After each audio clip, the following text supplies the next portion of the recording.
Welcome to our how to take apart a wall mount mini split video.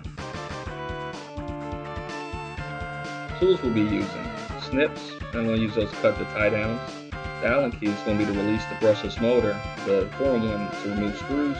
Channel locks was placed there by mistake. This is our wall mount mini splits. We're getting ready to start taking apart. If you look in the front, right underneath the blade of the damper, you're going to see 3 screws. Those screws are what we got to remove first to get started. If you see those little tabs, I already opened them. They usually hide the screws. Now, those tabs, if they come off, don't worry about it. They come on and off. It's not a problem. Oops.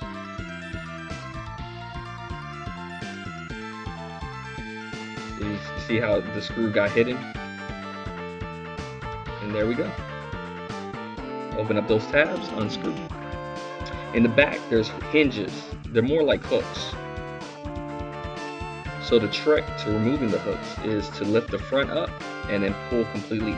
Lift it up and then pull out.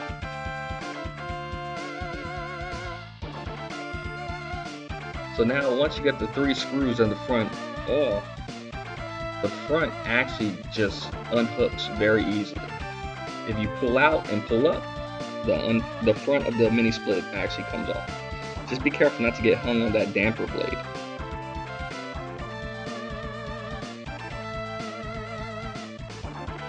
Yeah, watch out for those tabs. Lift up like that and pull straight forward. You might have to push the tab in if it gets caught.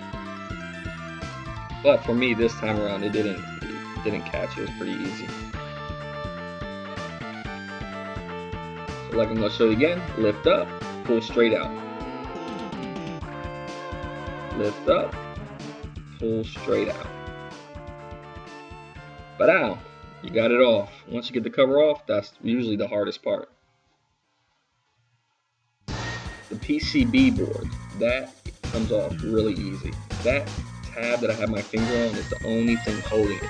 Now you got to be careful because if you break that tab, nothing will hold that down. The bottom are just slots that the card slides into. Lift up the tab, pull out the PC board, and that wire harness. I'm not going to be able to get that off with one hand, so you can watch me fiddle and struggle with that until I finally give up, put the camera down, and undo it with 2 hands, and then turn the camera back on and make it seem like I can do it one-handed.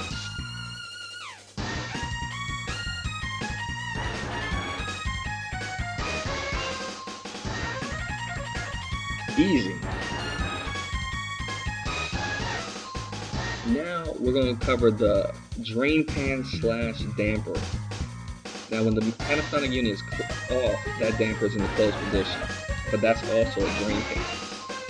Now that drain pan just unhooks. You lift up and pull out. Once you get one side unhooked, you can get the motor side unhooked pretty easily, but just make sure you free up the drain hose, because the drain hose will get caught and hold it back. So that's what I'm doing right there. I'm freeing up the drain hose. And since I got the one corner release, if you get the motor without the corner without the motor release, it'll come right out.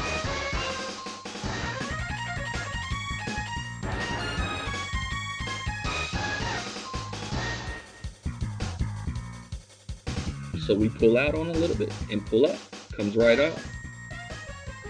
No problem. Watch out for that wire harness too. We pull the drain off, and now we're going to disconnect the wire harness from the main board. Trace the wire.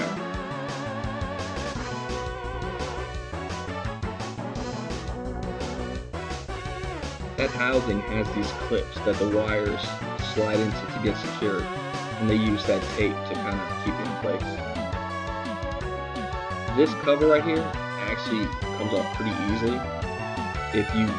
I pull off on the metal, but if you actually squeeze the black plastic, it'll also do the same thing. Come right out.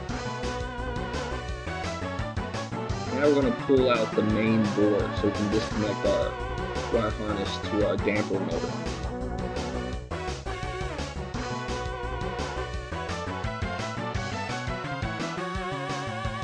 trace the wires.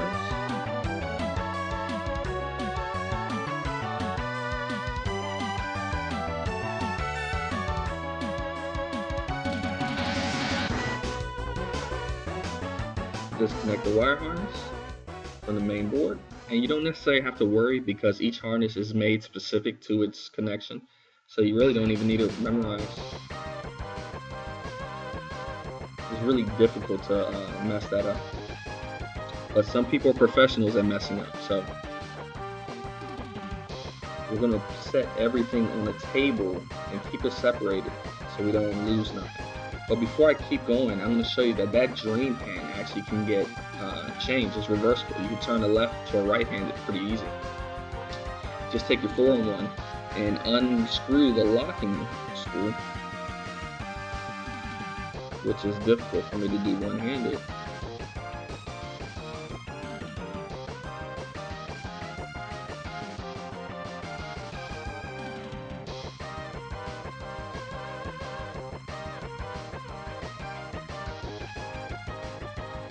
Once you get the screw off, now all we gotta do is just pull the hose. It just comes right out. We switch sides. That right there, that little black grommet is a drain plug. You gotta remember, whichever drain is not being used has to be plugged, or else you're gonna have a problem. It's gonna leak all over and make a mess. So we slide that in. I'm not actually going to install it because I'm not going to show you in the video, but I'm going to put it back because I want it where it was. But that drain plug, we're going to plug that on the side that's not being used. And I did this on purpose because it's not staying there. And if we were going to keep it like that, we will put that screw right there. And once you put the screw in, it's locked in place and you're good to go. Now we're going to undo that black housing is actually what kind of covers the brushless motor. We're going to take off the screws first, but then we won't be ready to remove it just yet. We have 2 screws right there that you're looking at.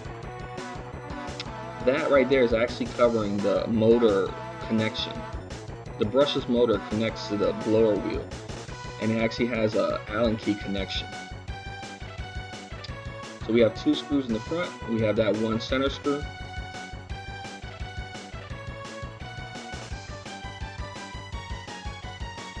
And then we should have 2 screws on the back side, which you're going to see in a few minutes. Yep, left and right.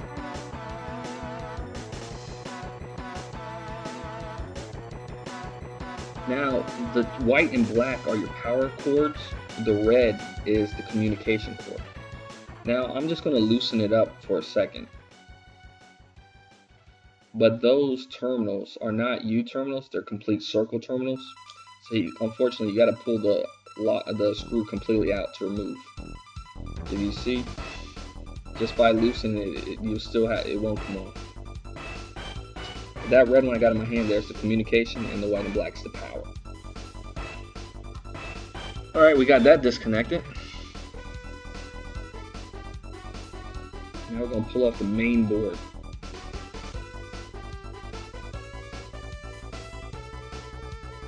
Just the card slides right out. There's a track.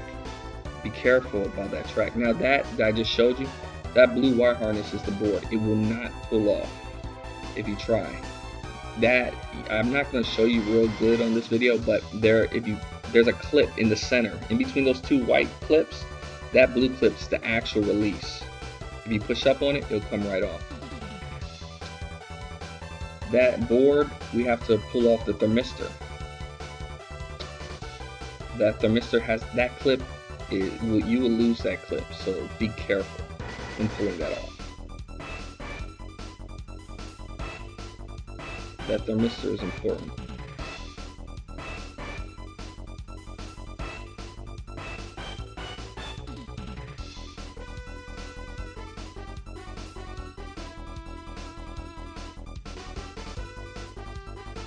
And that's the clip for the thermistor.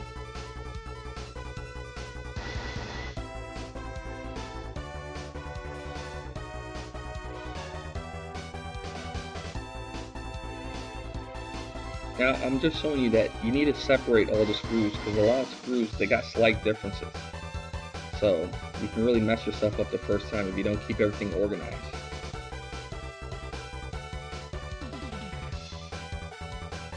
Now the housing comes off. Nothing else holding it. Just remove the ground wire.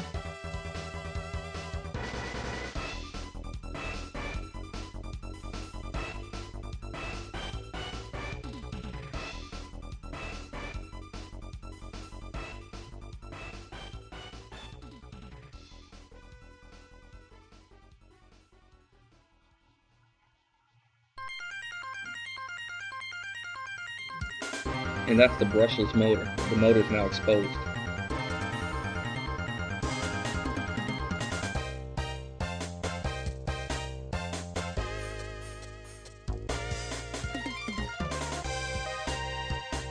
Now we secure our parts. If you want to pull that junction out, it's just those 2 screws. And that's usually what the installer is going to tie in their line from the outdoor unit. That brushless motor, that white panel behind the motor that I'm pointing to the screws, is the only thing. It was one of two things holding it together. So I got the screws off. You pull out, pull it back, and pull up. That rubber grommet can actually fall off, so be careful with that. So you pull out, pull back, and pull up. And the fact that that motor kind of bounces around, it's made that way. So don't let that worry you. It's not really secure. Now that motor will spin, but you gotta get to the Allen key. I didn't show you in this video, but if you would have turned the actual blower wheel, you can actually move the Allen key where you need it. And in between shots, I actually loosen it. That Allen key can be a pain to take off. It's real tight. But don't necessarily be scared of it. Just, put a little effort into it and it'll come right off. I didn't have to take it completely off. It's probably better if you didn't. That little black, I took it off because I want to show you, that little guy likes to run away from it. I'm going to sit on the table and watch. In the future, you might want to just loosen it just so that come off. Because you're going to see that guy likes to run away. So be very careful with that.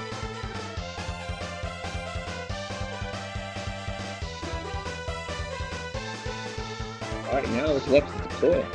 In order to get the blower motor, we got the 2 screws right there. And that screw that I'm pointing to. And I believe 3 more, and we should be done.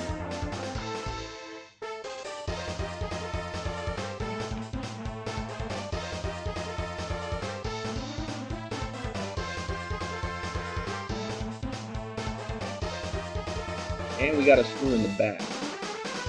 That, once you pull that screw off, that little rectangle piece that that screw on actually comes off. I think I'm going to show you right now. That pulls out, and you're not going to be able to remove it easily because there's 2 tabs on the inside that you got to squeeze in together. If you pull the 2 tabs, and I'm probably not going to be able to do it one-handed.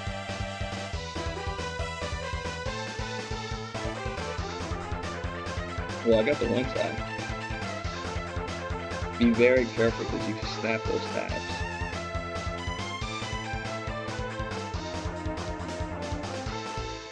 See, you push in the 2 tabs. If you push them in at the same time, it'll pop right up and it'll release. Now you have to, well, here goes a shot of our progress so far. Pretty good, almost at the home stretch now. Now, all we gotta do is pull off the coil. That line set actually follows a track that you're not gonna really see really well. But pull the line set, that back part, pull that out first and remove that from that track. So guide that out that track first. That coil comes out. All that's left is the blower wheel. That rubber grommet at that on the right side can drop, so be careful with that. So we pulled off our blower wheel and we're done. This is complete take apart of a wall mount mini splitter. It's usually the hardest thing to do. Once you can take it apart, it's easier to service. And to prove that I can put it back together, that's a shot of me. And thanks for watching.